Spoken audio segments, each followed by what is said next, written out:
gravação ali. Eu pensei em fazer um outro, mas... Muito bem.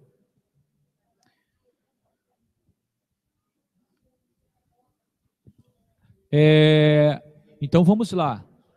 Esteja com a sua Tanar, com a sua Bíblia aberta. Nós vamos a um shiur agora. Por que esse tipo de ensinamento sobre o arrebatamento pré-tribulacionista? E aí nós vamos, toda essa teoria tribulacionista, pré, mid e pós.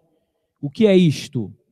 É um ensinamento teológico que ensina que a chamada igreja, ou o povo de Deus, ou o povo do Eterno, primeiro é esse entendimento de igreja e Israel, que vocês vão até ver de onde veio a ênfase dessa diferença. Já vinha lá de trás, desde Constantino, mas a coisa fica pior.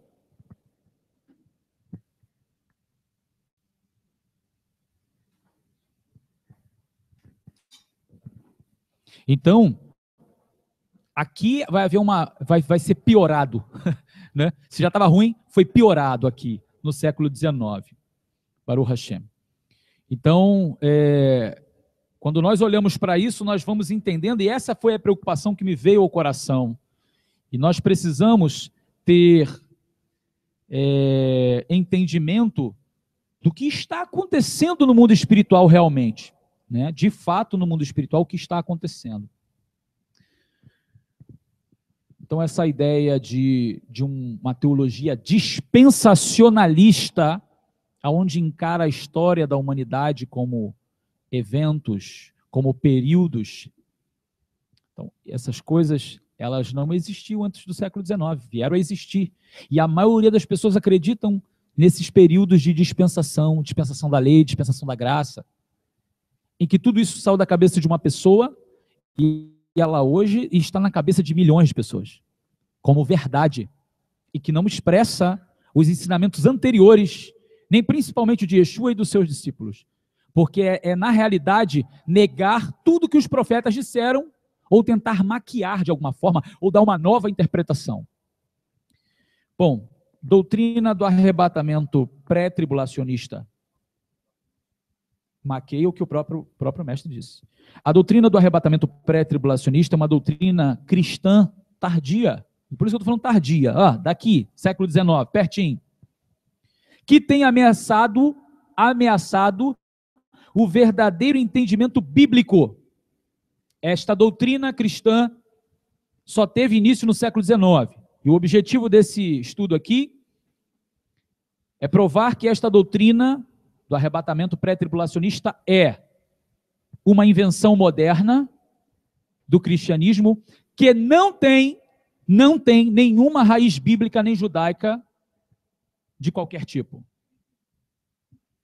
Uma doutrina que vai totalmente contra as escrituras, certo? E uma doutrina de paz e segurança que pode futuramente, pode e deve destruir a fé de muitas pessoas, de milhares de pessoas. E aí, assim, como falta para os teólogos cristãos o conhecimento judaico de ser, então ele vai ignorar o nível de interpretação Peshat. O que é o nível de interpretação Peshat? É o nível literal, o nível simples do que está escrito. Ignorar o que está escrito simplesmente já leva ao caos, né? Então, um dos maiores problemas com a doutrina cristã do arrebatamento pré-tribulacionista é que já de cara fere o Midrash. Segundo a Midrash, ou seja, eu estou falando Midrash não de o Midrash Tanhumá, o Midrash Haggadah. Não estou falando do Midrash do conjunto de alegorias que existe na Torá. Estou falando da Midrash no aspecto de Lidrosh, fazer uma exegese literalmente como se deve. Ok? É isso que eu estou dizendo. Um texto nunca pode perder o seu peshat, o seu sentido literal de ser. O que está escrito, está escrito. Ou contradizer outro. Aí você vai ter um grande problema. Contudo, esta doutrina em particular não tem base de literalidade, de Peshat, porque é um achismo. E as pessoas, elas continuam reproduzindo uma teologia de achismo. Apesar dos pré-tribulacionistas frequentemente alegarem que suas crenças são baseadas numa leitura simples e literal das Escrituras, o fato é que uma leitura literal das Escrituras é incapaz de produzir uma crença no arrebatamento pré-tribulacionista. Se você simplesmente lê o que os profetas disseram, se você lê simplesmente o que Yeshua ensinou e os Talmidim, e o que Apocalipse expressa, você vai entender que não tem arrebatamento pré-tribulacionista nenhum. Ou seja, ninguém vai ser arrebatado antes da tribulação, da chamada Tsará Gidolá, ou da angústia de Jacó. Bom, totalmente sem base bíblica são as afirmações. Aí nós temos, existe, né, um teólogo famoso, Hal Lindsey, talvez conhecido de alguns, até ele mesmo, que é um defensor dessa teoria, dessa doutrina, ele defende mesmo o pré-tribulacionismo, ele admite que a sua crença não se baseia no sentido simples e literal das Escrituras. Lindsey admite que ele não consegue mostrar nenhum versículo que diga claramente que o arrebatamento ocorrerá antes da tribulação. Isso está na página do livro dele, a página 32. Tá? O nome do livro é O Arrebatamento, por Hal Lindsey, página 32. Para não dizer que eu estou inventando, não? Ao invés disto, Hal Lindsey alega que o pré-tribulacionismo é amplamente baseado em argumentos de inferência e silêncio. Também na página 31 do livro dele está escrito. Então, assim, a pessoa, o teólogo respeitado no meio protestante, cristão, evangélico, ele mesmo diz que não tem base literal para isso. A gente vai chegar lá nas alucinações. Então, se o pré-tribulacionismo não vem de um entendimento de Peshat, ou seja, de simples literalidade das Escrituras, devemos então nos perguntar de onde se originou e por que tanta gente acredita nisto. Bom, então vamos lá. O dispensacionalismo, que é a marca, eu acho que é a máxima da teologia evangélica, principalmente do meio pentecostal, né, de algumas outras denominações. Uma heresia que gera outra heresia. Aí assim, que os heréticos somos nós, judaizantes. Eles vão dizer que os heréticos somos nós. Estamos judaizando, voltando para o judaísmo, voltando para a lei. Mas é sempre assim, eles podem fazer de tudo que não presta. É a graça, né? A graça que liberta para nada, para viver nada, como eu sempre digo aqui. Né? Agora, para aqueles que se aproximam das Escrituras e se sentem atraídos pela Escritura de Deus, obviamente, aqueles que desejam guardar os mandamentos de Deus, está sob maldição, voltou para a lei, regrediu, herege. Está tudo certo, é verdade. Obviamente que não é isso que nós cremos, e vamos dizer aqui. Bom, durante as décadas, ou seja, 1820, no caso, 1820, século XIX, e 1830, um teólogo cristão chamado John Darby, falei certo? Ou é John Darby? Darby. John Darby, fundador da Irmandade, eu acho que é Plymouth, desenvolveu uma nova teologia sistemática chamada dispensacionalismo. Esta doutrina, desde então, tornou-se muito popular no cristianismo. É fato incontestável que o dispensacionalismo não existiu até o século XIX. Não tem nenhuma raiz judaica e não existia nem mesmo no cristianismo até o século em questão.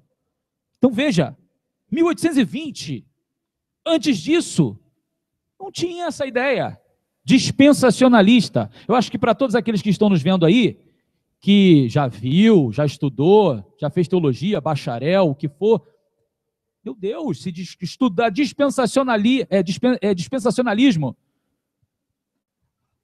o evento da humanidade de vida em dispensação ancestral da cabeça de uma pessoa no século XIX.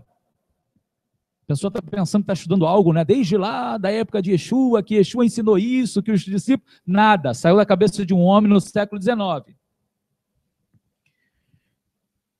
Então, vamos ver a origem desta grande mentira. Como a maioria dos teólogos do século XIX, John Darby era antinomiano. O que é isso? Antinomia. O que é isso? Antilei. Ou seja, ele mesmo já tinha em si a ideia de que não estamos mais vivendo lei. Que ele é contra isso, contra a lei. Ou seja, nós estamos na graça. Esse era o pensamento dele. Todo mundo que tem esse pensamento é um antinomiano, certo? Um fora da lei. Isto é, acreditava que a lei de Moshe, ou seja, a Torá do Eterno, tinha desaparecido na cruz. Darby se sentia incomodado com os sérios problemas trazidos por esta doutrina. Agora sim, defender isto vai causar alguns problemas, né?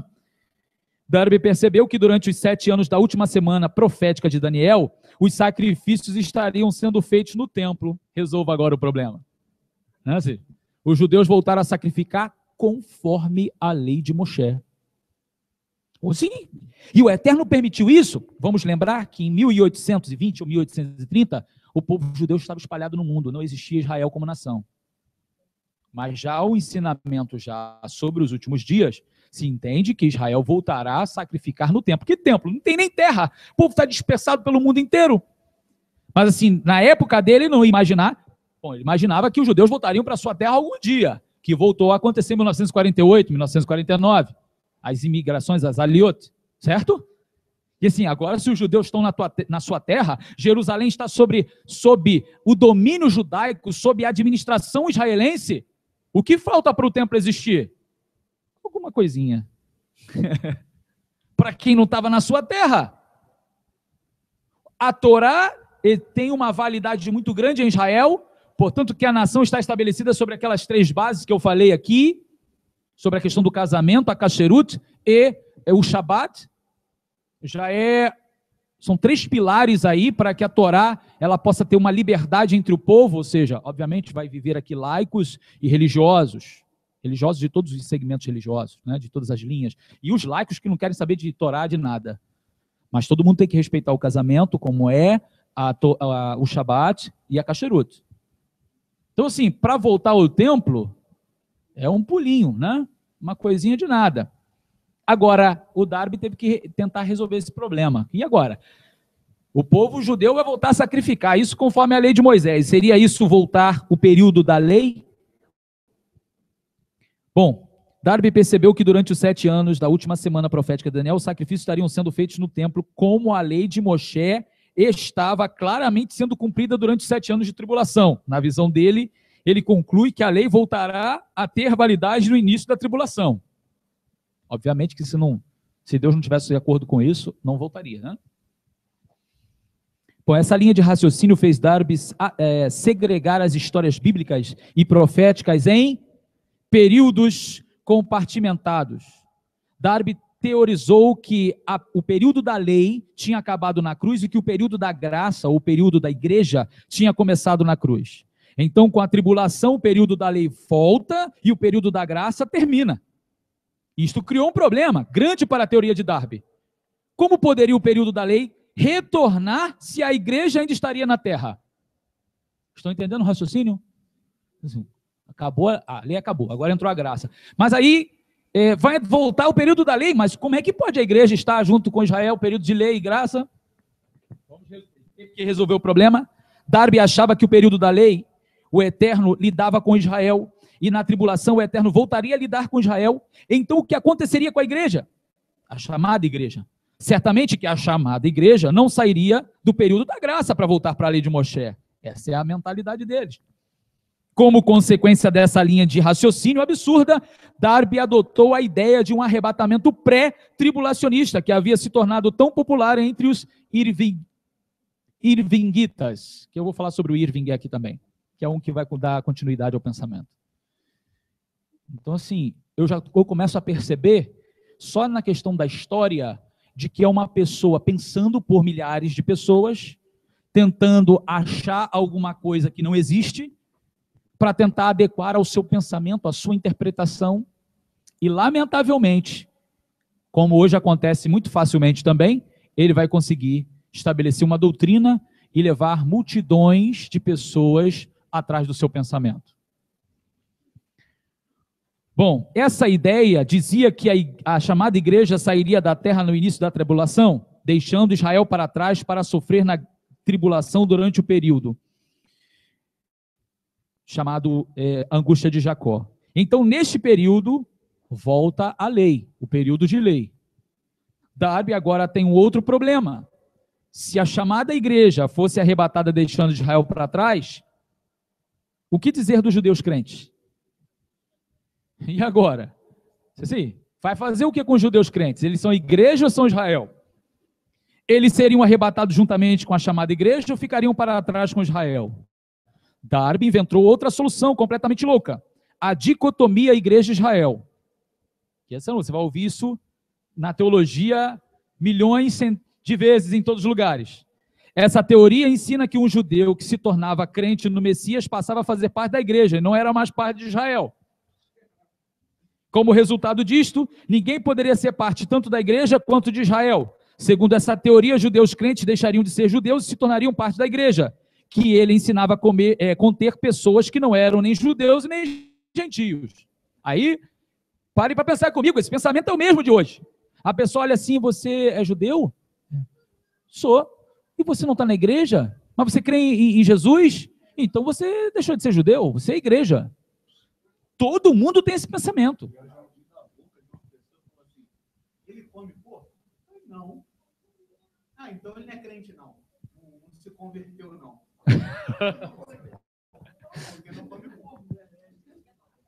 Aí, assim, o que nós temos é o pensamento das pessoas que estudam, o pensamento da pessoa que está no meio, ela nem é muito estudiosa, mas também não é tão ignorante. Ela é uma pessoa que conhece um pouco. E você tem aquele que é totalmente ignorante, que ele não lê nada, não estuda nada, só ouve. Os três vão defender a mesma ideia. E, assim, além de defender a mesma ideia, eles vão propagar a mesma ideia. Eles vão ensinar a mesma ideia. Volto a dizer, nos três níveis. O bastante estudioso, erudito, ele vai mostrar por A mais B, teologicamente, que a doutrina está certa. O mais ou menos, que estuda um pouquinho, mas não é tão ignorante, ele vai procurar, de alguma maneira, provar o seu pensamento, baseado na que da teologia, o mais erudito explicou. E o ignorante, ele não tem nem base para dizer, mas ele fala assim, não, eu acredito porque o pastor falou. Sim, mas ele, sabe qual é a questão? É que ele aprende e passa.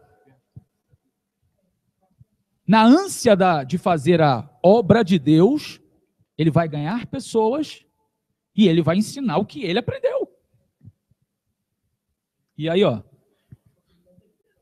Sim, eu estou falando dos eruditos lá, estudiosos, que compraram a ideia e podem estudar, porque eles vão estudar todas as linhas de pensamento. E você pode ver que toda revistinha de escola bíblica tem lá arrebatamento pré, mid, pós. Eles estudam todas as ideias. Mas são ensinados a ficar com qual? A dispensacionalista, a pré-tribulacionista. Porque verão as referências que é totalmente fora de contexto, totalmente. E eles enfatizam tanto isso, né, que não deve se basar em referência fora de contexto, mas são os que fazem, porque não tem. Nós vamos ver aqui que não tem. Porque, como foi mencionado aqui, a Escritura não pode contradizer ela mesma. O que Deus falou pela boca de um profeta, ele não pode falar o contrário aqui com um Talmide, com o que Yeshua não falaria o contrário. Nem Kefa, nem Paulo, nem João. Perfeitamente.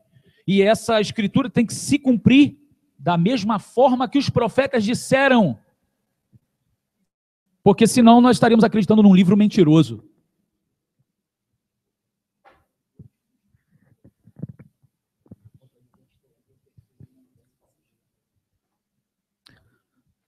Décima segunda regra de Rabi Ismael. Se temos dois textos conflitantes, tem que ter um terceiro para tirar a dúvida. Que na realidade não são os textos que se conflitam, é a nossa cabeça que não entende. Injustamente. A nossa visão turva distorce o que o texto quer dizer, por não compreendermos claramente. Bom, continuando, as 3 mentiras que se tornaram pilares do dispensacionalismo são essas. Nós mencionamos aqui, a lei não seria para hoje, o arrebatamento pré-tribulacionista aconteceria, e a dicotomia igreja-Israel, ou seja, existem 2 povos na terra, não é assim? E a igreja e Israel. Então, agora, no momento da graça, Deus está atuando com a igreja, Israel está de lado. Aí, na tribulação, a igreja é levada, e aí Deus volta a falar com Israel. Não é assim? Essa é a ideia, a dicotomia igreja-Israel que foi criada por ele. Obviamente que os judeus messiânicos não podem aceitar nem a número 1, nem a número 3. A número 2 só seria necessária por causa da crença na número 1. Isso aqui eu vou dar um nó na cabeça de vocês, deixa isso para lá. Porque a número 2 não funciona sem a número 3, que foi criada para resolver os problemas da número 2. Deixa isso para lá, vamos lá. Sim. Quantas vindas do Mashiach de Israel, do Messias de Israel, é descrito nas profecias? Tem certeza? Não é 3, não? São quantas? São 2. Vamos ver. O Tanar, ou seja, a primeira aliança, a Bíblia, o chamado Antigo Testamento, aponta claramente que 2 vindas do Messias é real. Uma como servo e a outra como rei. Obviamente a gente já discursou sobre tanto isso aqui, o servo sofredor e o rei vindo nas nuvens do céu. Contudo, fica evidente que os que acreditam no arrebatamento prematuro ou pré-tribulacionista vão contra as Escrituras por crerem em 3 vindas do Mashiach, do Messias. Os que creem, uma vez que o retorno do Messias tem sido entendido por séculos como sendo a segunda vinda do Messias. Os que creem no arrebatamento prematuro devem mudar a expressão acima pela terceira vinda do Messias. Ou insistir, como a maioria faz, de que o arrebatamento pré não é, de fato, uma vinda do Messias, é algo secreto. Né? Ele vem só secretamente para os que o esperam. Vem aqui rapidinho, leva, sem ninguém ver, avião caindo, carro batendo, e pá. O que houve? O arrebatamento secreto pré. Assim. E vamos falar da emblemática expressão ladrão na noite. Eles dividem a segunda vinda em 2 fases. Aí pergunta assim, aonde está escrito isso? Não está.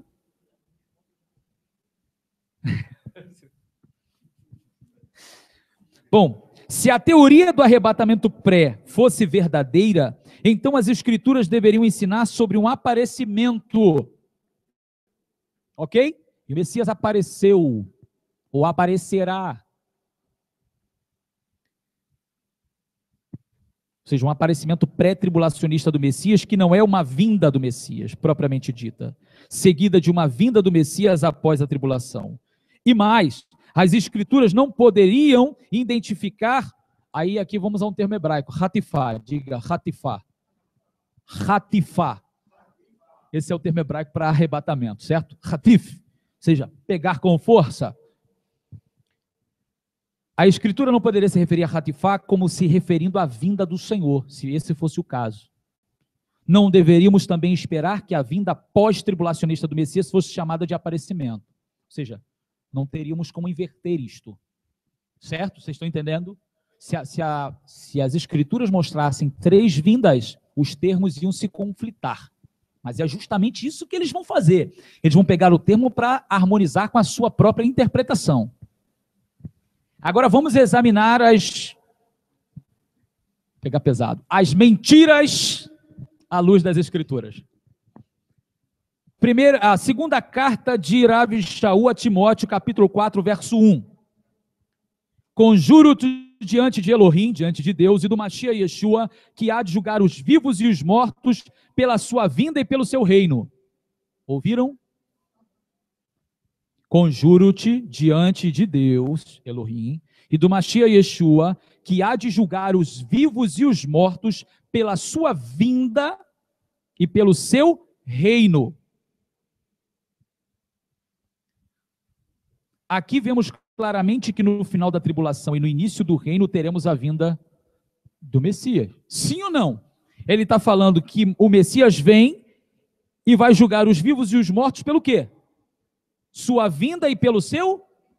Então eu tenho duas coisas acontecendo no momento que ele estabelece o quê? O reino. Não posso desassociar isso, não posso criar uma outra ideia, certo?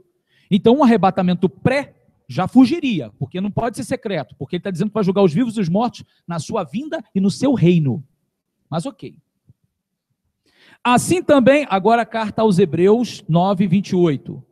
Assim também o Mashiach, oferecendo uma só vez para levar os pecados do mundo, aparecerá segunda vez, sem pecado, aos que o esperam para a salvação. Aqui o texto fala claramente da vinda pós-tribulacionista do Messias. Se o arrebatamento prematuro existisse e estivesse correto, este texto deveria dizer: aparecerá uma terceira vez. Vamos aparecerá a segunda vez para os que o esperam para a sua salvação. Ah, esse é secreto então? E quando é que ele vai voltar de novo? Então teria que ser a terceira vez. Sim ou não? Vamos lá, a parte do bolo. Iacov, Tiago 5, 7, parte A. Eu dividindo o versículo em 3, né? Certo. Portanto, irmãos, sede pacientes até a vinda do Senhor. Esse texto nos instrui claramente que a nossa esperança deve ser na vinda do e não em um aparecimento do Senhor. A primeira carta aos Tessalonicenses 4, do 15 ao 17. Dizemos-vos, pois, isto pela palavra do Senhor, que nós, os que ficarmos vivos para a vinda do Senhor, de modo algum precederemos os que já dormem, porque o Senhor mesmo descerá do céu com um grande brado, a voz do arcanjo e ao som do chofar de Elohim, de Deus. E os que morreram no Mashiach e Yeshua ressuscitarão primeiro. Depois nós, os que ficarmos vivos, seremos arrebatados juntamente com eles nas nuvens, ao encontro do Senhor nos ares. E assim estaremos para sempre com o Senhor. Certo? Maravilhoso. Esta é a passagem que fala do arrebatamento. E essa é a clássica, é uma das clássicas do ensino pré. Né? Essa passagem que fala do arrebatamento também se refere à vinda do Senhor e não de um aparecimento. Vamos, portanto, ver que a teoria do arrebatamento pré, que crê em 3 vindas, ou em 2 vindas e um aparecimento, ou repartido, do Messias, é completamente contrária às Escrituras, que falam apenas de 2 vindas do Messias. Agora vamos à famosa, emblemática expressão ladrão na noite, ou ladrão da noite. Certo, Hélio? Um dos chavões do pré-tribulacionistas é a expressão ladrão da noite. O pré-tribulacionista usa este termo para descrever o arrebatamento pré, como um arrebatamento secreto, no qual a chamada igreja é removida da terra secretamente. Isto, contudo, é tirar a expressão completamente de seu contexto e usá-la erradamente. A parábola do ladrão da noite é uma das diversas parábolas contadas por Yeshua. Aí agora eu quero a ajuda de vocês para nós lermos as referências. Mateus capítulo 24, verso 42 em diante. É mencionada ainda em 3 outros lugares. Por favor, alguém abra também 1 Tessalonicenses 5, do 2 em diante. Outro abra, por favor. Segunda Pedro 3,10. E outro abra Apocalipse 3, verso 3. Quem abriu em Mateus 24, 42? Telefone, microfone. Cadê o microfone?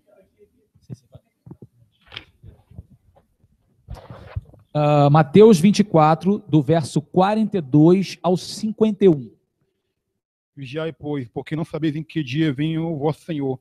Sabei, porém, isto, e se o dono da casa soubesse a que vigília da noite havia de vir um ladrão, vigiaria, e não deixaria minar a sua casa. Por isso, ficai também vós apercebidos, porque nunca hora em que penseis virá o Filho do Homem. Quem é, pois, o servo fiel e prudente, que o Senhor pôs sobre os seus serviçais, para a tempo dar-lhes o sustento. Bem-aventurado aquele servo a quem o Senhor, quando vier, achar assim fazendo. Em verdade vos digo que o porá sobre todos os seus bens, mas aquele que outro, o mau servo, disser no seu coração, meu senhor tarda em vir, e começa a espancar os seus conservos e a comer e beber com os ébrios, virá o senhor daquele servo num dia em que não o espera, e numa hora de que não sabe, e cortá-lo pelo meio, lhe dará a sua parte com os hipócritas. Ali haverá choro e ranger de dentes. Muito bem. Agora, 1 Tessalonicenses 5, do 2 ao 10. Mas, irmãos, acerca dos tempos e das estações, não necessitais de que se vos escreva, porque vós mesmos sabeis muito bem que o dia do Senhor virá como um ladrão de noite. Pois que, quando disserem a paz e segurança, então lhes sobrevirá repentina destruição, como as dores de parto, aquela que está grávida, e de modo nenhum escaparão.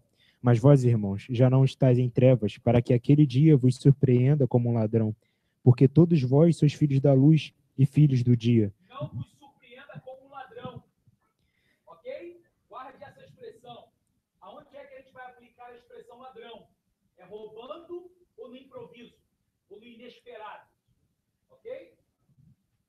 Nós não somos da noite nem das trevas. Não durmamos, pois, como os demais, mas vigiemos e sejamos sóbrios. Porque os que dormem, dormem de noite, e os que se embebedam, embebedam-se de noite. Mas nós, que somos do dia, sejamos sóbrios, vestindo-nos da couraça da fé e da caridade, e tendo por capacete a esperança da salvação. Porque Deus não nos destinou para a ira, mas para a aquisição da salvação por nosso Senhor Yeshua HaMashiach, que morreu por nós para que quer vigiemos, quer durmamos, vivamos juntamente com ele. Muito bem, vá prestando atenção nas referências. 2 Quefa, ou seja, 2 Pedro 3:10. Verso 10. Virá, pois, como ladrão o dia do Senhor, no qual os céus passarão com grande estrondo, e os elementos ardendo-se dissolverão, e a terra e as obras que nela há serão descobertas. Olha só o texto. Virá como ladrão, não é isso? O dia do Senhor, no qual os céus passarão com grande estrondo. Isso, eu não posso desassociar o que está escrito. Que o dia do Senhor vindo como ladrão, os céus vão passar com um grande estrondo. Então, assim, olha as referências que nós estamos lendo, várias referências aqui. É Mateus 24, foi lida a primeira carta aos Tessalonicenses, agora a segunda carta de Quefa, tudo fazendo comparação com o ladrão na noite. E o grande problema deles é que eles associam o arrebatamento pré como Yeshua, né, Jesus, para eles, vindo buscar a igreja, na realidade roubar a igreja. Como o ladrão rouba algo precioso, Jesus virá aqui roubar a igreja, que é preciosa. Mas não é isso que o texto está dizendo. Não se está comparando o Messias a um ladrão porque ele rouba. Até porque o povo é dele. O povo não é do mundo. O povo que ele vem arrebatar, buscar, recolher, reunir, é dele, não é do mundo. Então não tem roubo aí. Então não precisa nem vir secretamente. Ele tem que vir bem abertamente porque ele vai pegar o que é dele.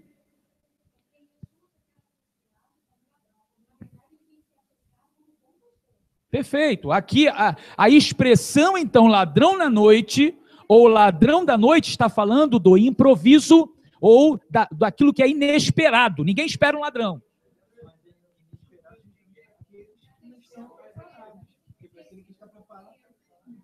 Mas o servo não espera. Isso para mostrar, segura que você vai entender. Apocalipse 3:3.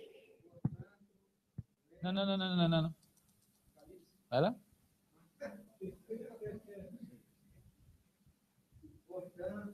Cadê? Deixa que o microfone.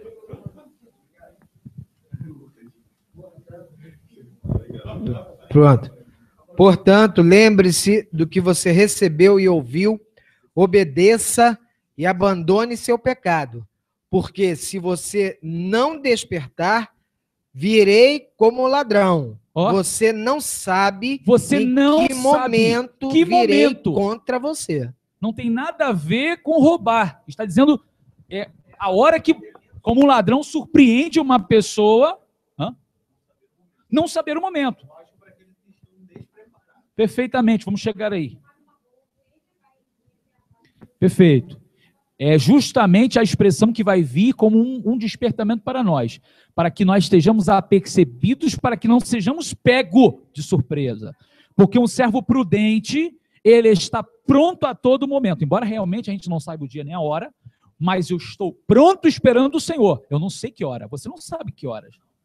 Certo? A vinda não vai te surpreender despreparado, a vinda surpreenderá a todos. Porque nós não sabemos o dia nem a hora. Não nos surpreenderia se soubéssemos o dia. Está marcado, senhor, o senhor está atrasado. Não. Entendeu?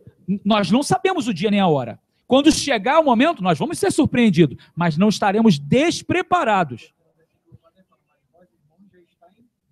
Não estáis em trevas. Para que aquele dia me surpreenda como um ladrão. Certo? Como um ladrão que vem roubar, mas você vai ter que estar preparado. Porque se um ladrão vem e você está preparado, o que vai acontecer? Vários. Perfeitamente. Cadê o microfone?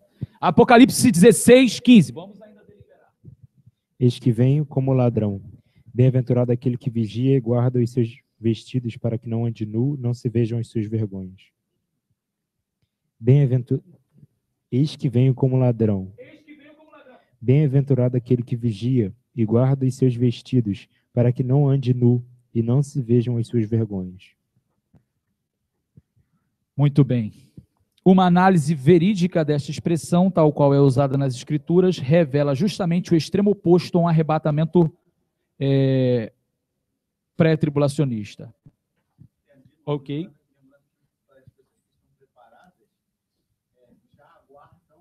Já estão, isso aí. Já estão esperando. Quando ele chegar, é só entrar. Perfeito. Agora, Perfeito. quem não está preparado nada, vai literalmente o que foi dito da parábola das 10. Vamos chegar nelas também. Tá aqui, eu acho que está bem exaustivo isso aqui. Primeiramente, vamos analisar a parábola em si. Vamos agora, minúcias de Mateus 24, 42. Vigiai, pois, porque não sabeis em que dia vem o vosso Senhor. Sabei, porém, isto: se o dono da casa soubesse a que vigília da noite havia de vir o ladrão, vigiaria e não deixaria minar a sua casa. Por isso ficai também vós apercebidos, porque numa hora em que não penseis, virá o Filho do Homem. Existe um grande número de elementos importantes nesta parábola. Primeiramente, devemos perceber que o ladrão nesta parábola refere-se ao Messias. Contudo, o ladrão nesta parábola não está roubando a chamada igreja do mundo.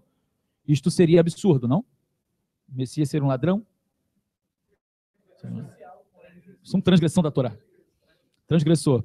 Mas sim, o termo ladrão é usado para identificar que o Messias virá num momento inesperado. Já falamos. Em segundo lugar, percebemos claramente que a chamada igreja não estava esperando que ele viesse naquele momento.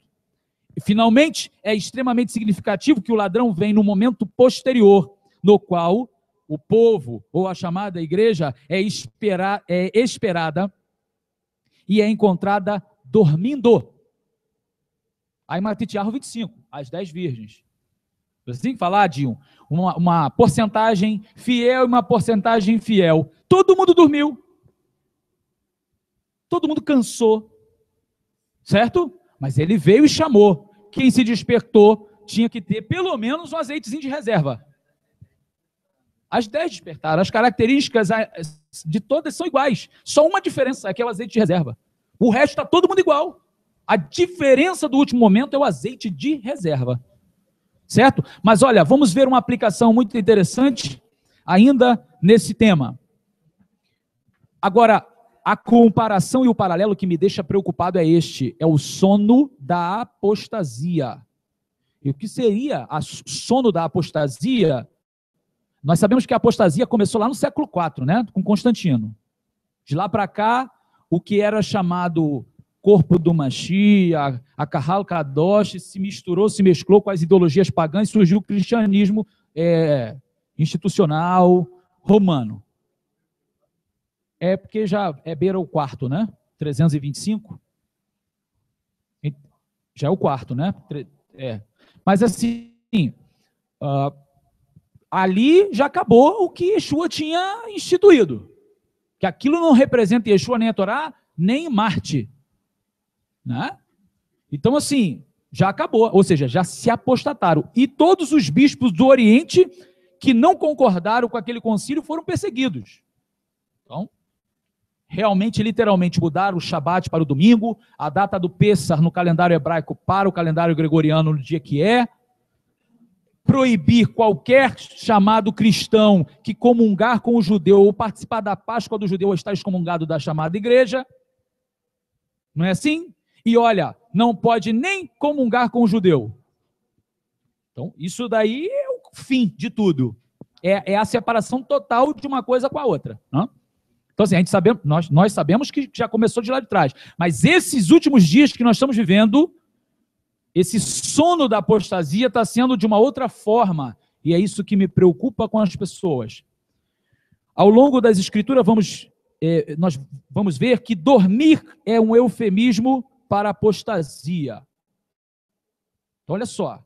Nós estamos falando de coisas representativas, alegóricas, que apontam, que exemplificam, que expressam alguma coisa.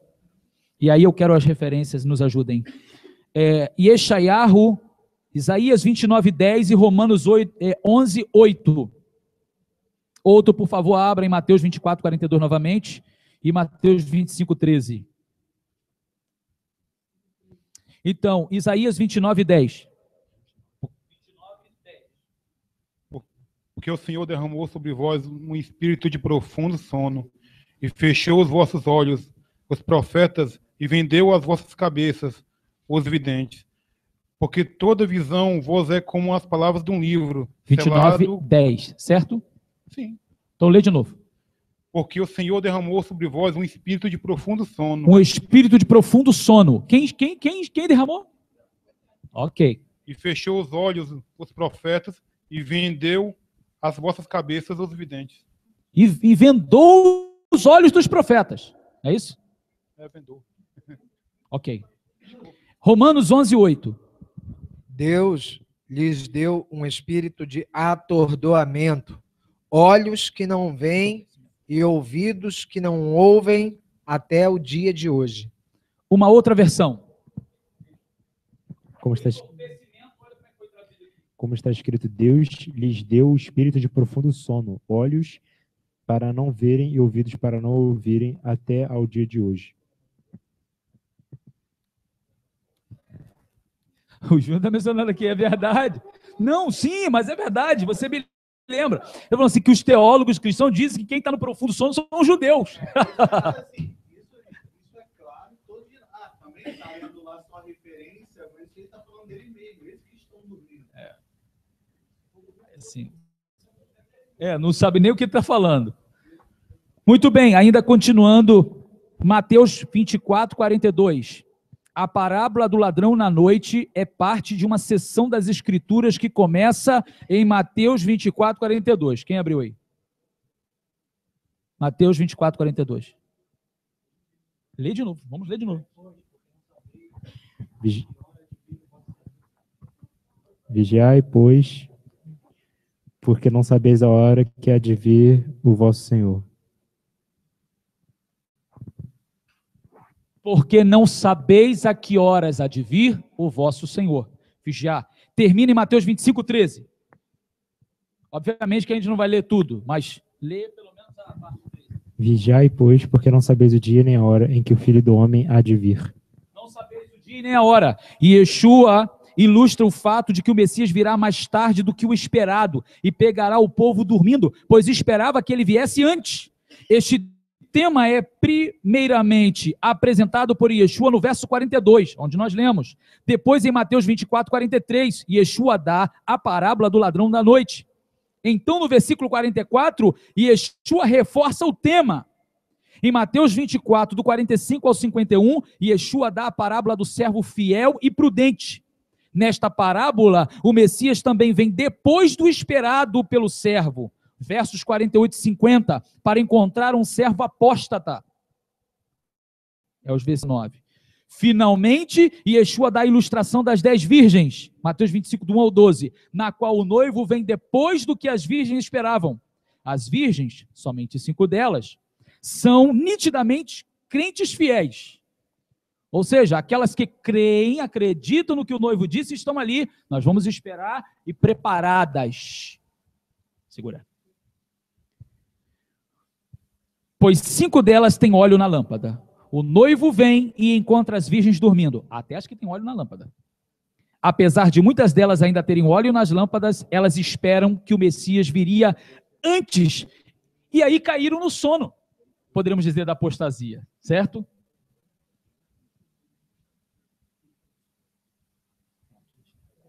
Na realidade, a comparação das virgens não é com a noiva, e sim com o estar preparado, é como o servo fiel.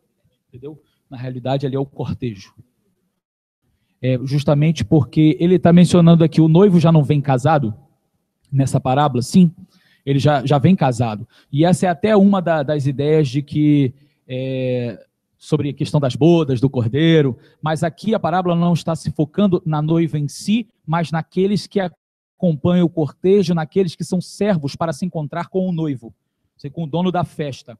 Então, a ideia aqui não é se as virgens que são a comparação com a esposa, e sim, a ideia é no estar acordado ou não, desperto ou não, preparado ou não.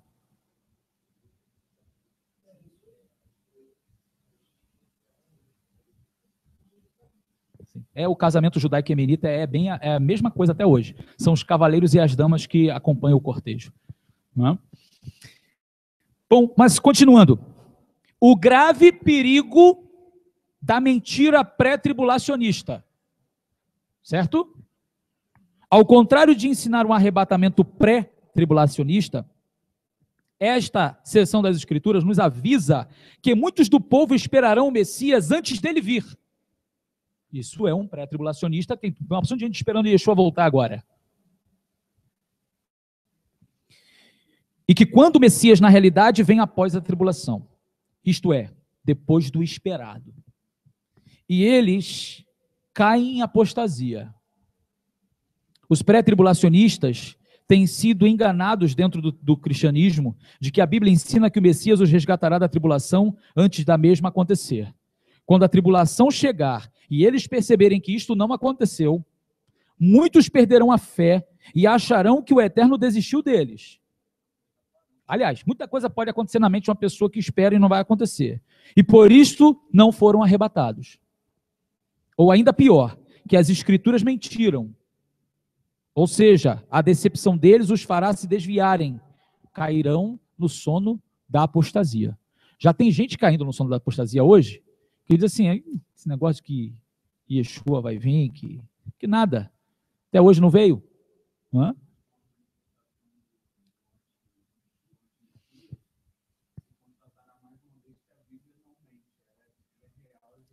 Mas e aí, cadê o arrebatamento pré?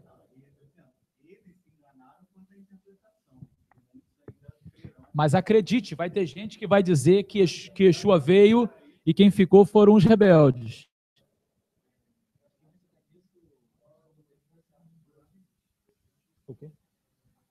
O templo vai ser o caos para muita gente, né? Para nós vai ser uma grande alegria. Sabe assim, já está pertinho. Só 7 anos agora. Hã? 7 anos e mais um pouquinho. Para muita gente vai ser o caos.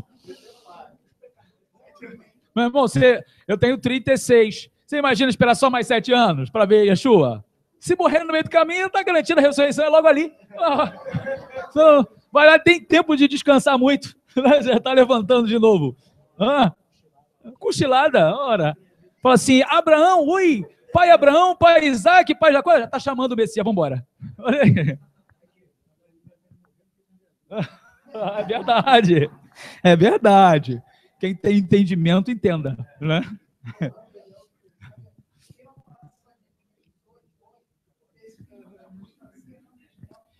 Segura, senão você vai ter que repetir. Manda para lá.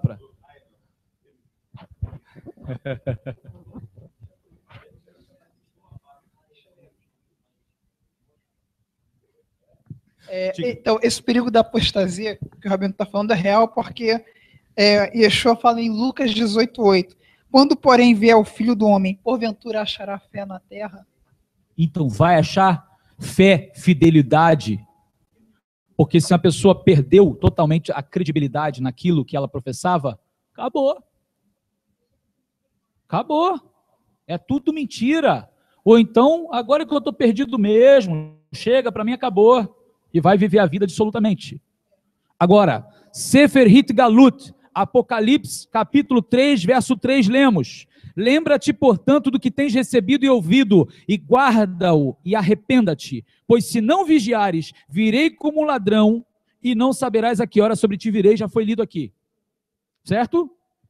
Esta passagem claramente se refere ao texto de Mateus 24, do 42 ao 44. Aqui o Messias está se referindo à comunidade de Sardes, ou seja, aqueles que eram fiéis, e indica que ele virá em um momento em que a comunidade não espera. Ele está dizendo isso para eles. A implicação da expressão "se não vigiares" é de que o Messias virá após o momento em que eles não estão vigiando, certo? Agora, eu posso vigiar ou não? Isso depende da minha condição espiritual. Ou seja, depois do esperado, e pode encontrar os crentes dormindo na apostasia, como nós já falamos. Agora, dentro de tudo isso, Yeshua vem para estabelecer o quê? O grande Shabat. Uma coisa que a teologia cristã vai ignorar plenamente. Ela chama de milênio, mas não sabe nem o que o milênio representa. Dos 6 dias da criação, dos 6 milênios da humanidade, o 7º milênio é o grande Shabat. Januário. E ainda tem esses que os milenistas que acreditam que milênio é no céu. Piorou, né? Ainda tem gente que acredita no milênio aqui, agora tem gente que acredita no milênio lá. É.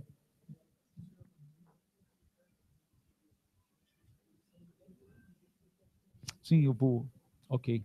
Bom, novamente nós vamos ler referências. O grande Shabat, o chamado milênio, e a vinda do ladrão da noite. Certo? Vamos a essa associação. Segunda carta de Kefa, Pedro, capítulo 3, verso 10, lemos: virá, pois, como ladrão o dia de Adonai, no qual os céus passarão com grande estrondo, e os elementos ardendo se dissolverão, e a terra e as obras que nela há serão descobertas. Aqui, o dia em questão refere-se ao dia de 1000 anos. Ok? O reino do chamado milênio, do Mashiach. O grande Shabat. E aí, aqui, ó, segunda carta de Pedro 3:8, Salmo 90, verso 4, Apocalipse 20, verso 2 e 7. Quem pode abrir aí? Então vamos lá, segunda Kefa 3:8.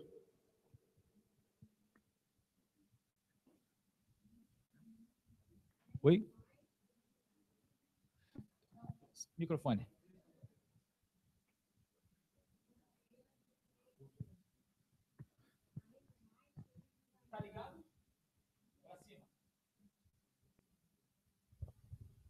Além do mais, queridos amigos, não ignorem isto. Para o Senhor, um dia é como 1000 anos, e 1000 anos como um dia. Lê de novo, Cristina.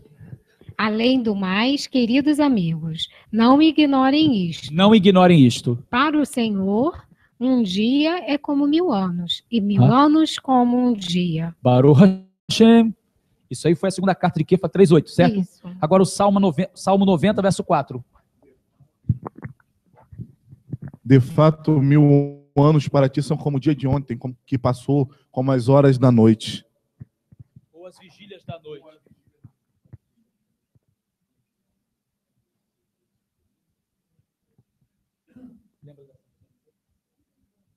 Então, está falando das vigílias da noite, não?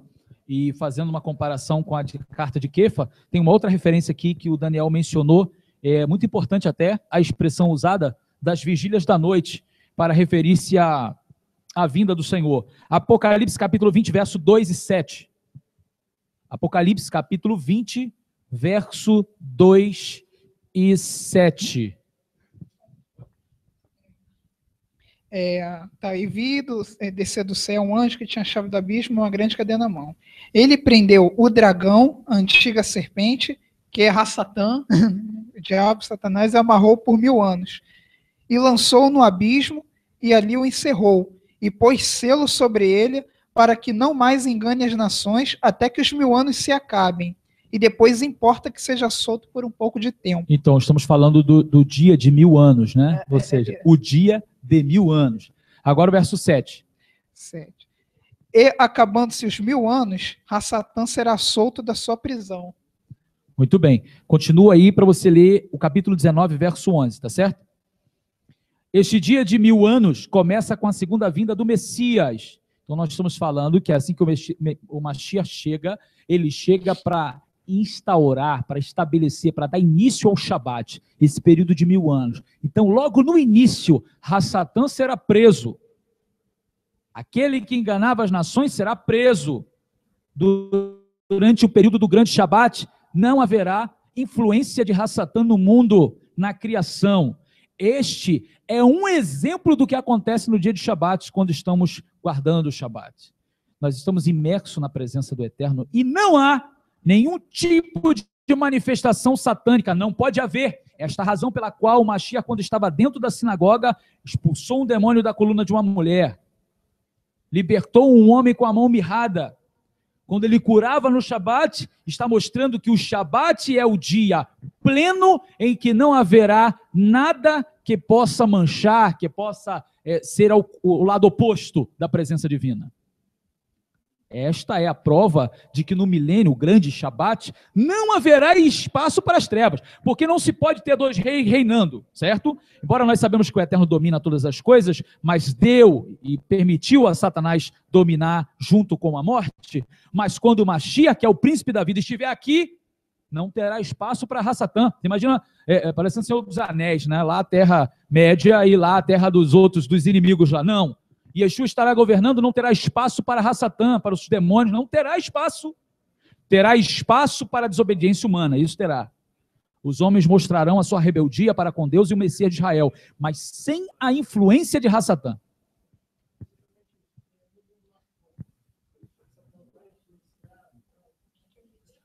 Não, no período do Shabat?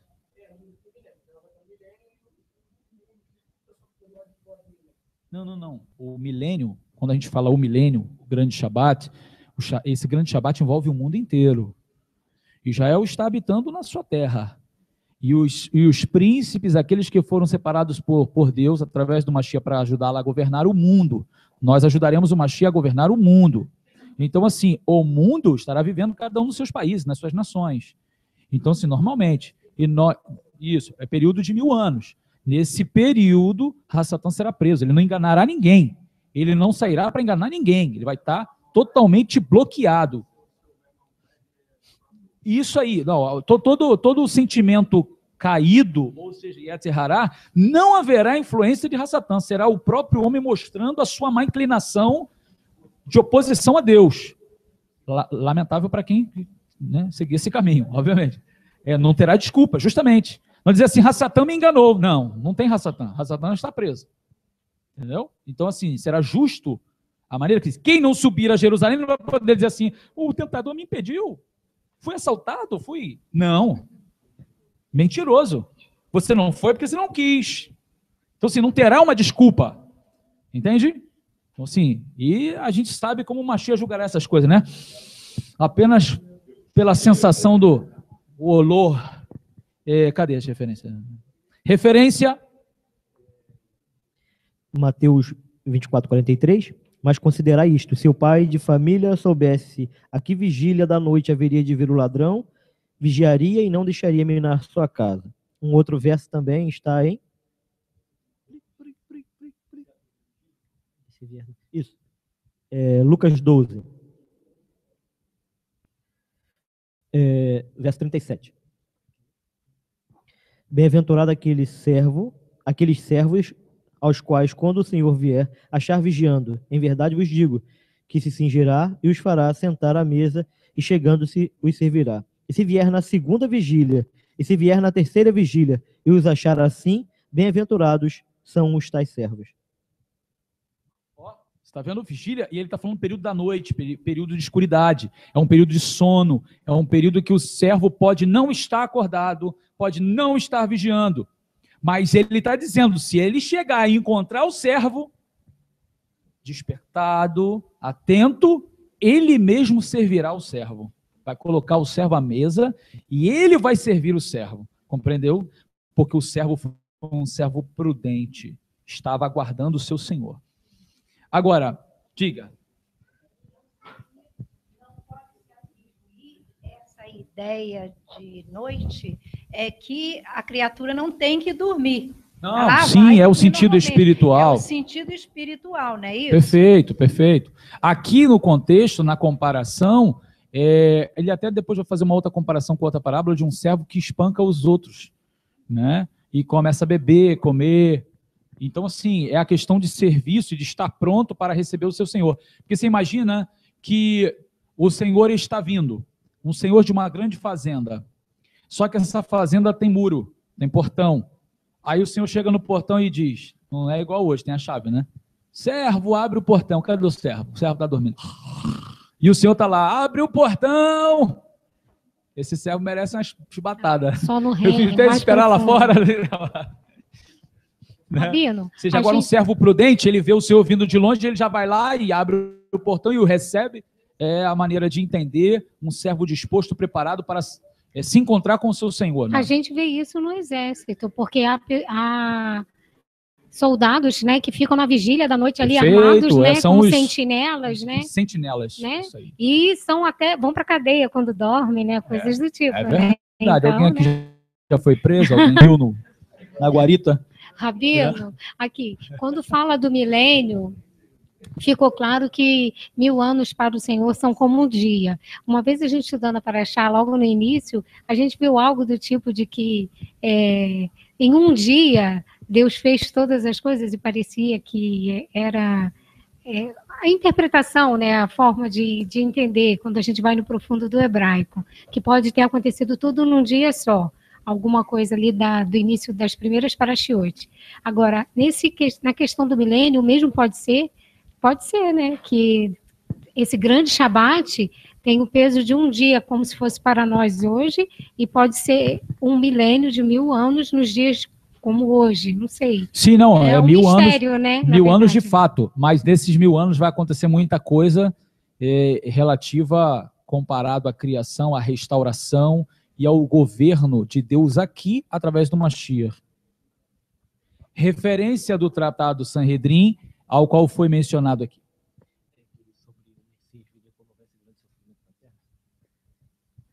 Tratado Sanhedrin 98a.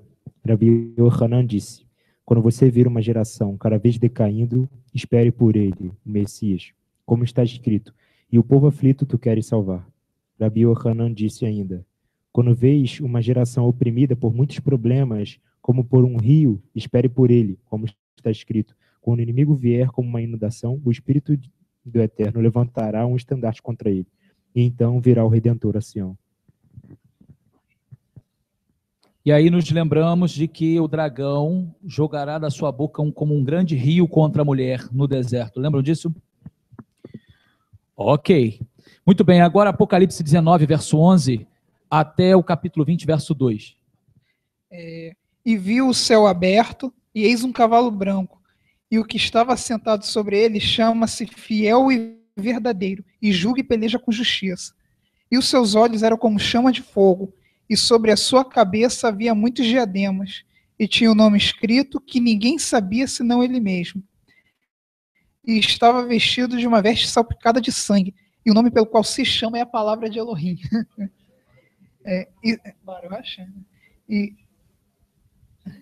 E seguiam-no os exércitos no céu em cavalos brancos e vestidos de linho fino, branco e puro. E da sua boca saía uma aguda espada para ferir com ela as nações. E ele as regerá com a vara de ferro. E ele mesmo é o que pisa o lagar do vinho do furor e da ira do Eterno Todo-Poderoso. E no manto e na sua coxa tem escrito este nome, Rei dos Reis e Senhor dos Senhores.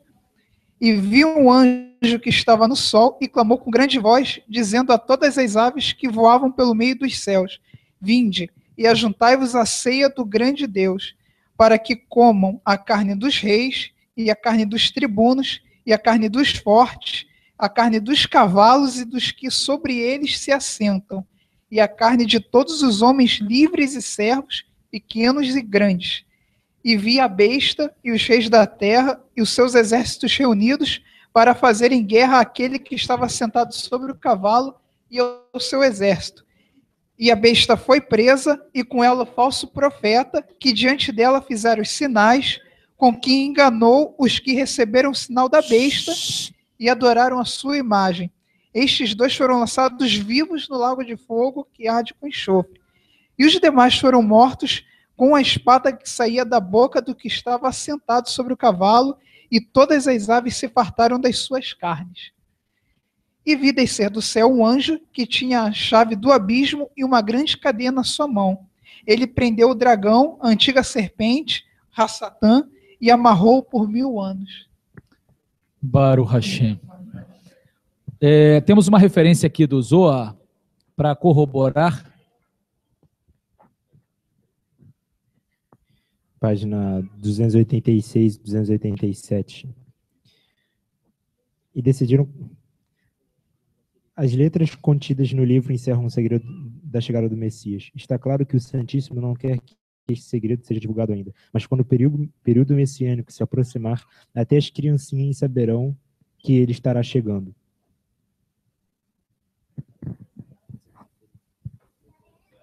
Tove, todos ouviram? Ainda uma criança vai perceber que ele está chegando. Olha, para nós avançarmos, começa com a segunda vinda do Messias e termina com a destruição da terra por fogo. Apocalipse 20, do verso 7 até o capítulo 21, verso 1. Aqui a expressão o dia do Senhor virá como ladrão, de 2 Pedro 3:10, definitivamente se refere à segunda vinda do Messias e ao final da tribulação e o início dos 1000 anos. Este não é um ladrão que virá sorrateiramente em silêncio, é um ladrão que fará os céus se passarem como um rugido. Então, assim, ainda no Sefer Hit Galut, Apocalipse 16:15, lemos: eis que venho como ladrão, bendito é aquele que vigia e guarda as suas vestes, para que não ande nu e não se veja a sua nudez. Já foi lido.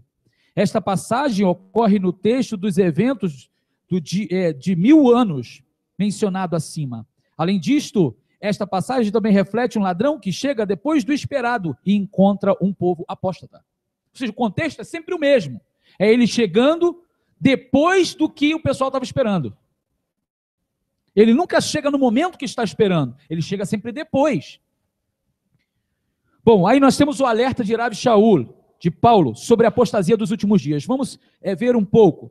Na primeira carta aos Tessalonicenses, capítulo 5, do verso 2 até o 10, lemos: porque vós mesmos sabeis perfeitamente que o dia do Senhor virá como ladrão de noite. Pois quando estiverem dizendo paz e segurança, então lhes sobrevirá repentina destruição, como as dores de parto àquela que está grávida.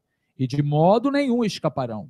Mas vós, irmãos, não estáis em trevas para que aquele dia como ladrão vos surpreenda, porque todos vós sois filhos da luz e filhos do dia.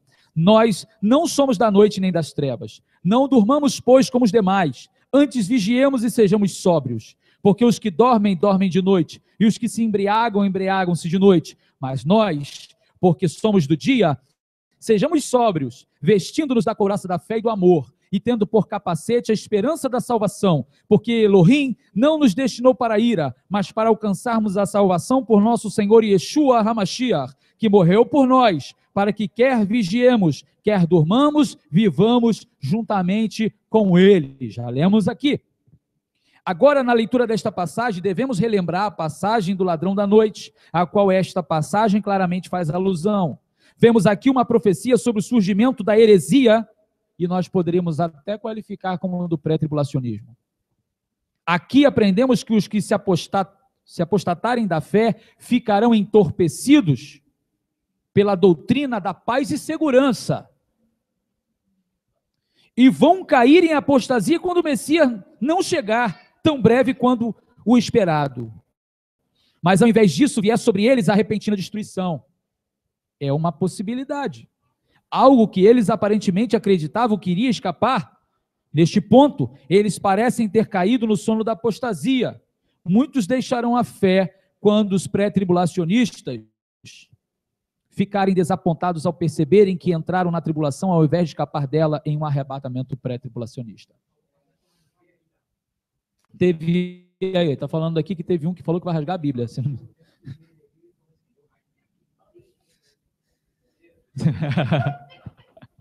Daniel, fala para ele comer, para ver se entra alguma coisa no coração dele.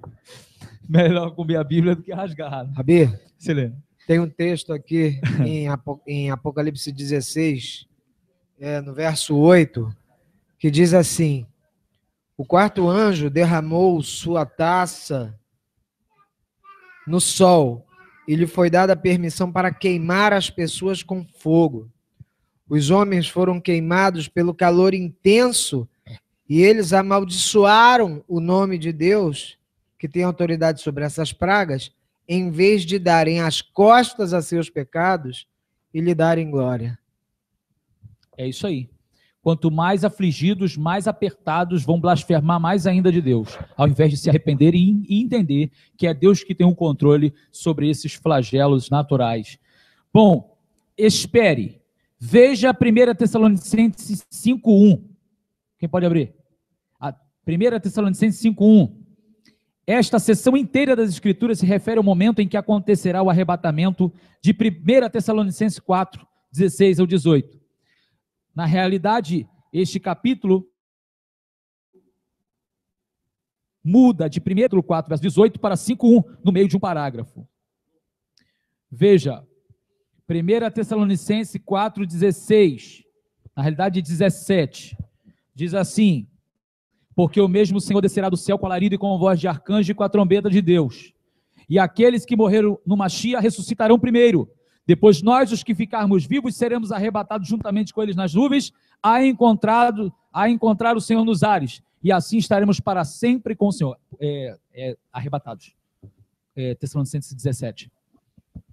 Aí ele está fazendo um paralelo com 1 Tessalonicenses 5:1, que está escrito. Mas, irmãos, acerca dos tempos e das épocas, não necessitais de que se vos escreva, porque vós mesmos sabeis perfeitamente que o dia do Senhor virá como vem o ladrão de noite. Pois, quando estiverem dizendo paz e segurança, então lhes sobrevirá repentina destruição, como as dores de parto, aquela que está grávida, de modo nenhum escaparão. Nós acabamos de ler, mas só para lembrar. Esta vinda que ele está dizendo é a mesma. Ok? É justamente isso que eles fazem, que os pré-tribulacionistas fazem. É querer separar um verso do outro, ou seja, 1 Tessalonicenses 4,17, de 1 Tessalonicenses 5,1, querer desassociar um é uma vinda, a outra é outra. Ele está falando da mesma coisa. Esse arrebatamento. O mesmo Senhor descerando do céu, com alarido e voz de arcanjo, trombeta de Deus, e aqueles que morreram no Machia ressuscitando primeiro. Depois nós estamos vivos, seremos arrebatados juntamente com ele nas nuvens, ao encontro do Senhor nos ares, assim estaremos para sempre com o Senhor. Quer associar isso como secreto. Mas em nenhum momento está dizendo que isso vai ser secreto. Sim, Rabi está chamando. Isso vai acontecer. O Machia, Yeshua, vai vir dos céus, com alarido, com voz de arcanjo, com trombeta de Deus. Os que morreram nele ressuscitarão primeiro, em fração de segundo, todos nós seremos transformados, os vivos, e assim seremos arrebatados, levados, para encontrar com eles nos ares. E assim vamos estar sempre. Isso lá em cima do Monte das Oliveiras, tá? Nós temos a posição geográfica. Vai ser nos ares, mas está lá. Vai ser lá. De todas as partes do mundo para Jerusalém, em cima do Monte das Oliveiras. Nós vamos encontrar com eles nos ares lá. E aí depois descemos. Esse evento é verdadeiro.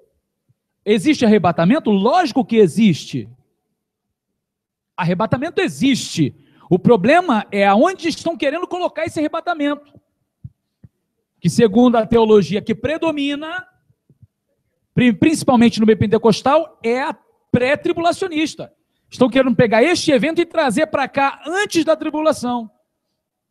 e não tem fundamento.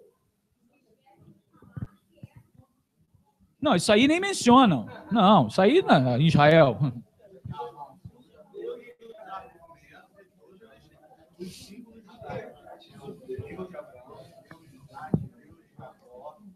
Se lê o Salmo primeiro, se lê o Salmo 46, se lê todo o contexto. Não, fala de novo. Não, se lê o Salmo 1, o Salmo 46, é o Deus de Abraão, o Deus de Isaac, o Deus de Jacó, mas o povo de Israel hoje está totalmente destituído e fora desta realidade. Esta realidade hoje é para outro povo. Parece que se esquecem do que Shaul escreve e fala assim, ó, Deus não está fazendo, não há mais distinção entre gregos, judeus, isso logicamente em relação a um povo. Todos aqueles que se alianciam com o Mashiach Yeshua, Deus não faz mais essa diferenciação. Se você está aliançado, você será abençoado, você é povo. O povo de Israel. Porque o povo sempre foi Israel. Não vai deixar de ser.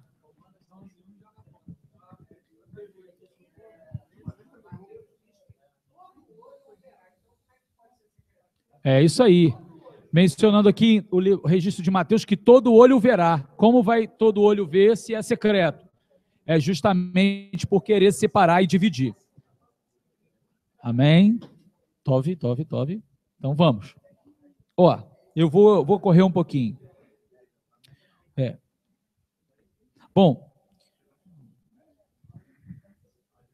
o ladrão na noite e os dias de Noar. A referência à parábola do ladrão da noite em 1 Tessalonicenses também é muito importante por outro motivo. Esta referência nos dá um certo contexto para o acontecimento do arrebatamento, de 1 Tessalonicenses 4:17. A parábola do ladrão da noite, em Mateus 24:43, acontece num grande segmento de Matitiarro 24:29 até o 25:46, o qual claramente discute a vinda do Messias após a tribulação. Mateus 24:29. O ladrão da noite, de Mateus 24:42 ao 44, vem no momento que é como os dias de Noé, antes do dilúvio. Mateus 24:37 ao 41, com Mateus 24:42 ao 51. Lucas também discute este tempo como os dias de Noé. E Lucas continua dizendo que aqueles que são levados, conforme Mateus 24:37 ao 41, Lucas 17:26 ao 36, serão consumidos por aves de rapina. Estes homens, consumidos por aves de rapina, serão aqueles que se levantarão contra Israel e serão destruídos na segunda vinda. Apocalipse 19, do 11 ao 21, especialmente 19, 17, 18 e 21.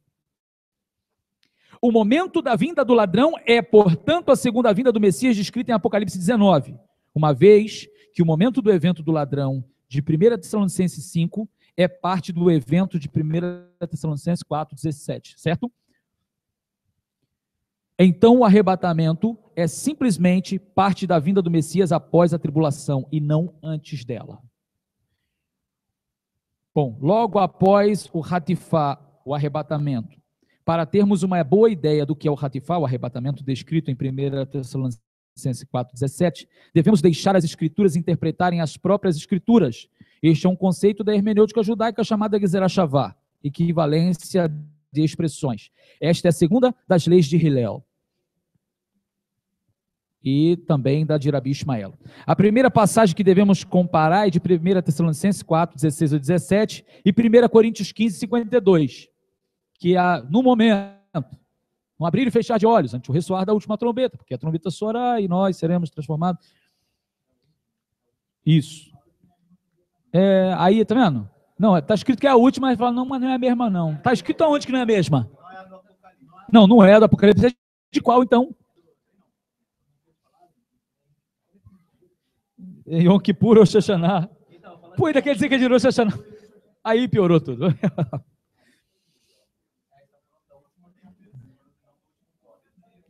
Olha, eu estou vendo que não vai dar para a gente.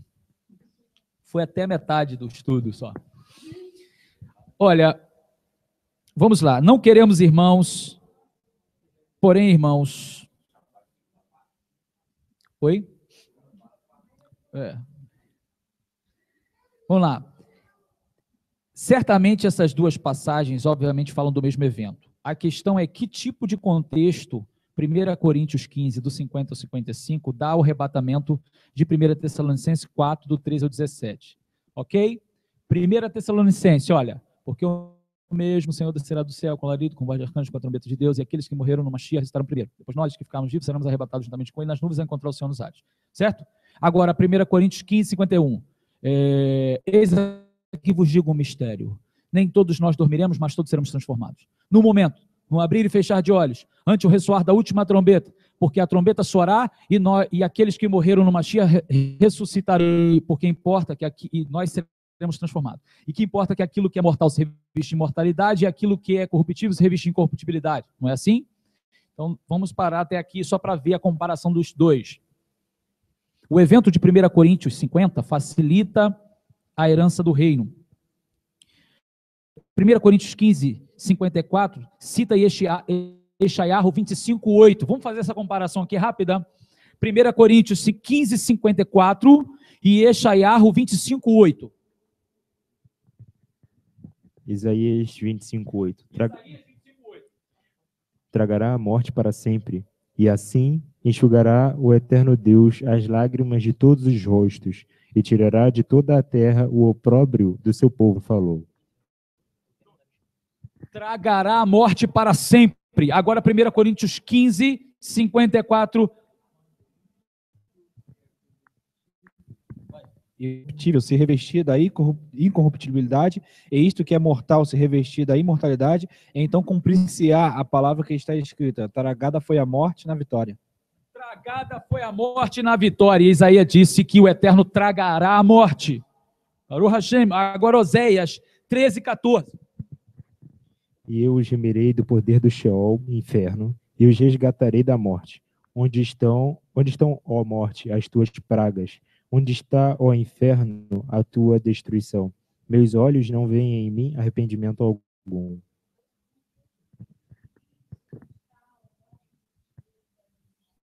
Isso, 1 Coríntios 15, 54. E agora a mesma referência a Oséias 13 e Isaías 15, 25, verso 8. Yeshayahu 25, verso 8. Oséias 13, 14 falam claramente do início do reino, lidos em conjunto com 1 Coríntios 15, 55, coloca o arrebatamento de 1 Tessalonicenses 4, 13 ao 17, no contexto do início do reino do milênio. Então, assim, o problema é querer pegar uma coisa e dizer que é outra, e não ver isso tudo como uma coisa só.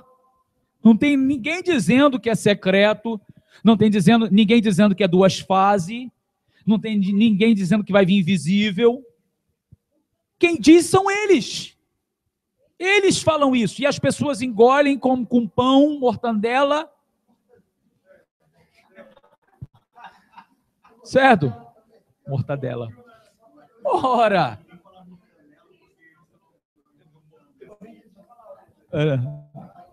É mortadela, tá?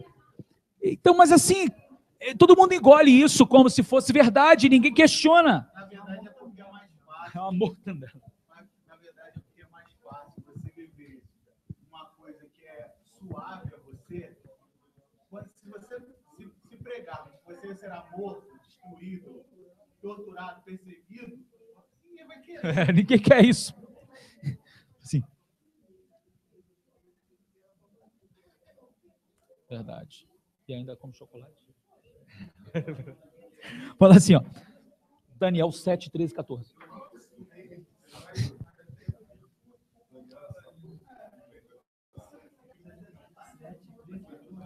Olha, é porque nós vamos ler referências que nós já lemos, então acaba ficando muito repetitivo. Mas, ó, Mateus capítulo 24, 29 ao 31, Marcos 13, do 24 ao 27, Apocalipse 11, verso 15, e o capítulo 20, do 4 ao 6, tem uma harmonia com Daniel 7, do 13 ao 14. Eu estava olhando nas minhas visões da noite, e eis que vinha com as nuvens do céu um como filho do homem, e dirigiu-se ao ancião de dias, e o fizeram chegar até ele. Foi-lhe dado domínio e glória e o reino, para que os povos, nações e homens de todas as línguas o servissem. O seu domínio é domínio eterno, que não passará, e o seu reino jamais será destruído. Então, aqui não está falando que ele vem secretamente, entra num quarto, recebe um negócio assim, ó, esconde aí que... Né? Não.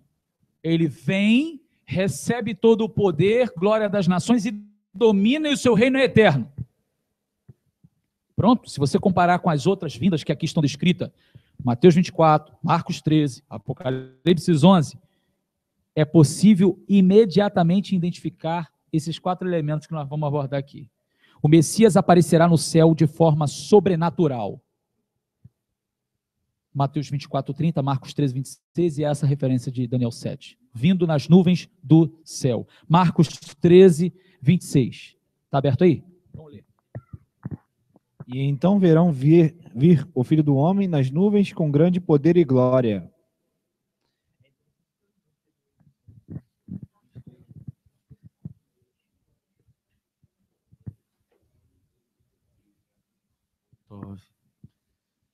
Vamos. Sim. Ele vem nas nuvens do céu. Então, primeiro ponto é esse. O Messias aparecerá no céu de forma sobrenatural. Haverá uma reunião sobrenatural com ele nos céus. Nós vimos Mateus 24, nós vimos Marcos 13. A última, ou seja, a 7ª de 7, trombeta é tocada por um dos 7 anjos que estão perante Adonai, Apocalipse 8, 2, capítulo 11, verso 15, Mateus 24, 31 e Isaías 27, 13. Quem pode abrir Isaías 27, 13? Para se harmonizar com os versos da Brit Hadashah. Isso, 27, 13.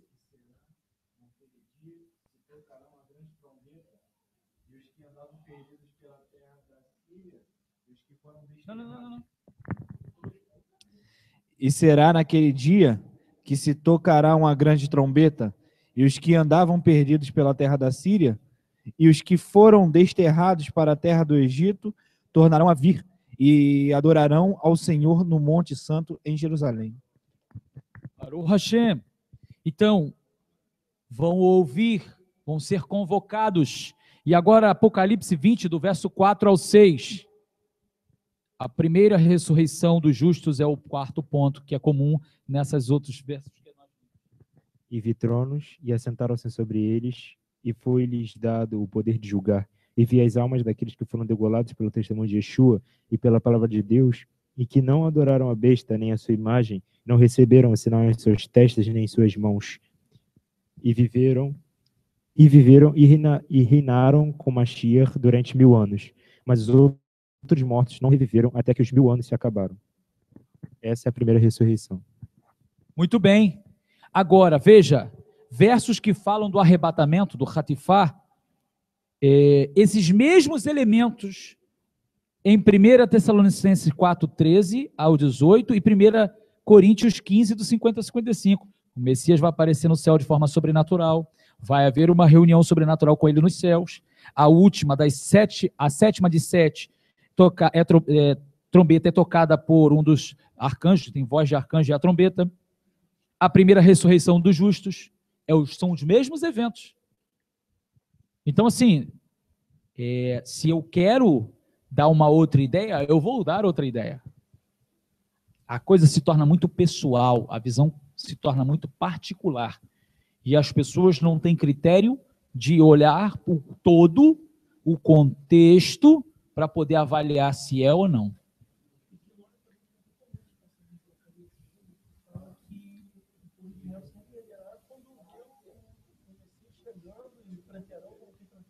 Perfeito? Perfeito. Ele está lembrando aqui a referência de Zacarias, onde vai mencionar que Israel vai enxergá-lo e vai lamentar, e vai todo Israel se converter e ser salvo nesse momento da vinda do Mashiach. Bom, ao comparar estes 4 elementos, fica bem evidente que o arrebatamento de Tessalonicense e de Coríntios é idêntico à segunda vinda do Messias de Daniel, Mateus, Marcos e Apocalipse. Esta conclusão também é compartilhada por muitos comentaristas. Agora, uma cronologia com problemas no pré-tribulacionismo. Se considerássemos as passagens do arrebatamento de Tessalonicenses e 2 Coríntios como sendo o evento separado das passagens da vinda de Daniel, Mateus e Marcos e Apocalipse, como fazem os pré-tribulacionistas, teríamos grandes problemas cronológicos. Tal cronologia teria a primeira trombeta, Apocalipse 11:15, Mateus 24:31, sendo tocada depois da última trombeta. De Tessalonicenses e Coríntios. Tal cronologia também significaria que a ressurreição geral do justo de 1 Tessalonicenses 4:16 e de Coríntios 15:52 aconteceria antes da primeira ressurreição de Apocalipse. Eu sei o que está dizendo assim? Não, que ele virá secretamente e aqueles que morreram vão ressuscitar. Mas como? É secreto, é invisível. E assim, aí lá, quando Mashiach chega, que ele pisa no Monte das Oliveiras, se racha a ressurreição dos justos. A primeira ressurreição. Primeira, eu acho que alguém errou nesse negócio. Porque primeira, deveria ser a segunda. Se já aconteceu secreto aqui, aconteceu uma, agora vai acontecer outra, é a segunda. Mas não é a primeira ressurreição. E o que não foi secreto. Está escrito isso aonde, meu Deus do céu? Não está. Foi o teólogo que criou isso e todo mundo fala a mesma coisa. É a mortandela que eu falei.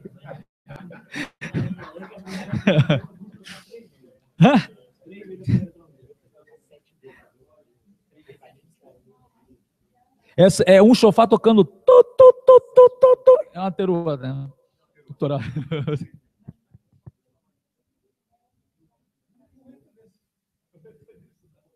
Pelo amor de Deus, tem um negócio que não dá para ir atrás.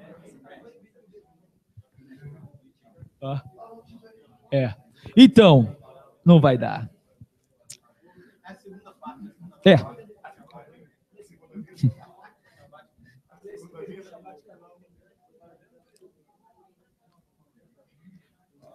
Terceiro ponto, só para terminar. O evento do Hatifá, do arrebatamento, é claramente algo que Mateus 24:29 diz ocorrer imediatamente após a tribulação daqueles dias. Só para a gente terminar aqui, por favor, abra Mateus 24, verso 29.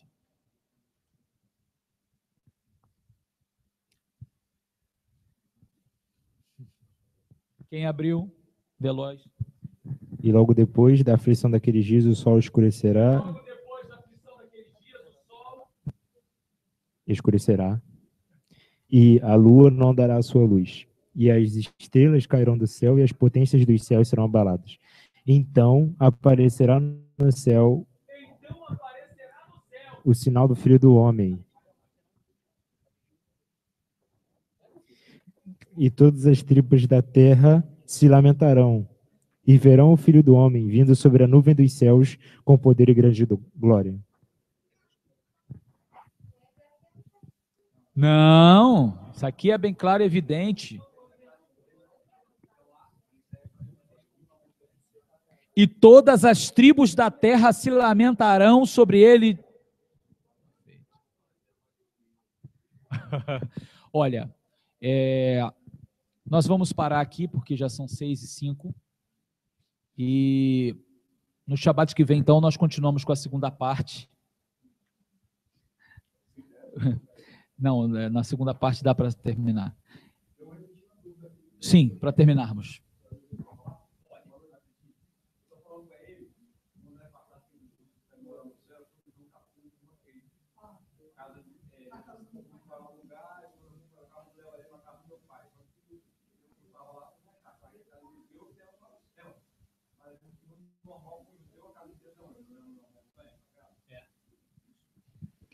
Muito bem, muito bem.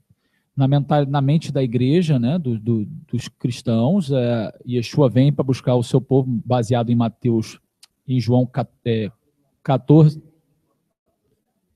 de 1-3, dizendo que ele vai preparar lugar, da casa do meu pai há muitas moradas, e ele vem e vai levar. Mas, na realidade, sempre na mente do povo judeu, as moradas do Eterno é na montanha sagrada. Principalmente o reflexo do que há lá em cima aqui, né? E sempre houve no coração e na alma do povo judeu o anseio da ressurreição dos mortos para habitar plenamente no mundo vindouro, Olam Rabá, esse mundo pleno, na presença, que é o grande Shabat, chamado e conhecido como milênio, na presença de Hashem e do Mashiach de Israel. Isso sempre foi a alma do povo judeu. Ninguém nunca idealizou, do povo judeu, ninguém nunca idealizou ir para o céu. Nunca passou isso na cabeça